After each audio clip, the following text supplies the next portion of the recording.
इस क्वेश्चन में हमको ये रेशो दे रखा है A upon B, C upon D, E upon F, ये तीनों इक्वल है।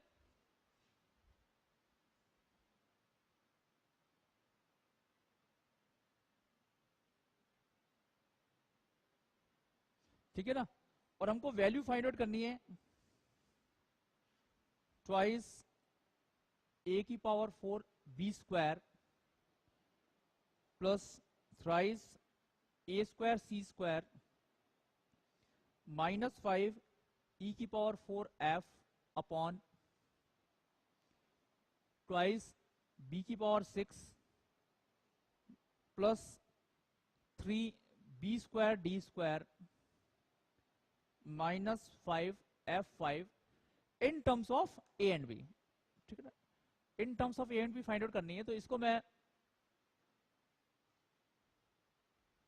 लैम्डा ज्यूम कर लेता हूं ना, मान लिया इसको लैम्डा। दैट मीन्स ए को हम लिख सकते हैं लैम्डा बी, सी को लिख सकते हैं लैम्डा डी, और ई को लिख सकते हैं लैम्डा एफ।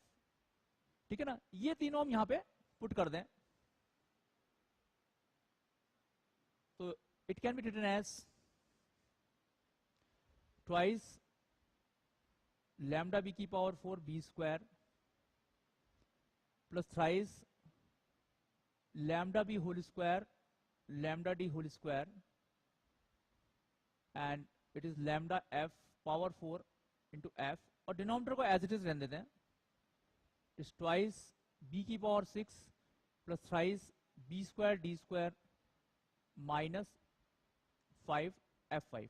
ठीक है ना, तो देखो यहां से आएगा लैम्डा की पावर 4, यहां भी लैम्डा स्क्वायर लैम्डा की पावर 4, और ये भी लैम्डा की पावर 4। तो लैम्डा की पावर 4 तीनों में से कॉमन आ रहा है, तो न्यूमरेटर में लैम्डा की पावर 4 तो कॉमन ले लेते हैं। ठीक है ना, it will become twice b की power 6 thrice b square d square -5 F की पावर 5, है ना, वही आ गया जो डिनोमिनेटर में लिखा हुआ है, तो ये डिनोमिनेटर वाली टर्म से कैंसिल आउट हो जाएगा। ठीक है ना, तो ये कैंसिल आउट होके ये सिंपली बचा लैम्डा की पावर 4 ना, और हमको ये ए और बी की टर्म में निकालना है, तो lambda is a upon b. So this is the answer.